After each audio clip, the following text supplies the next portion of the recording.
Ja perävaunulla vetää ohi.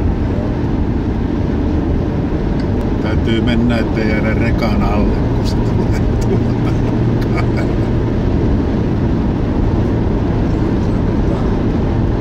Kato, ei se jää yhtään, vaikka meillä on 120, niin se rekka ei jää yhtään jälkeen. Toi mä huomaan heti Suomessa, kun ainoa kuorma-auto eessä.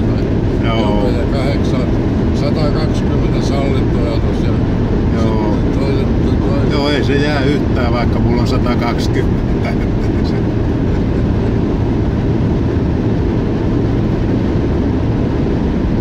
Ylämäessä pääset vielä ohi siitä. Joo.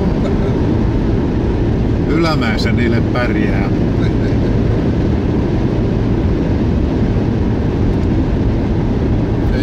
Ne ei ole tien tukkona. Suomessa tulee se mieleen, että on tien tukkona. Joo. On sallittu, ohituksia tulee hirveästi. Tosta käännytään. Next exit. Vasta näin.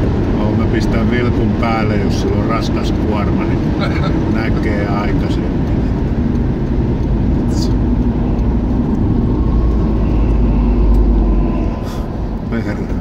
Mä ajoin 100, niin siinä tommonen pikappi isolla perävaunulla veti ohi ja sitten mä nostin 100, sit mun täytyy nostaa yli 130, ettei jää rekan alle, kun se tuli takaa.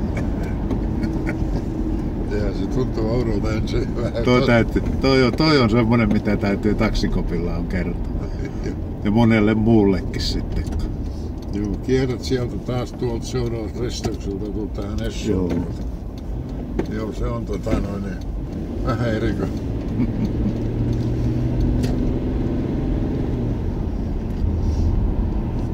Ja reippaasti menevät, ei oo mitään tekniikkaa. Rekat kestää ajaa, katos. Joo, siis noin kuin alamäessä, joo. Toi oli niinku loivaa alamäkeä. Joo, kyllä ne ajaa tasaisellakin, mutta ylämässä ne jää ylämäessä ne.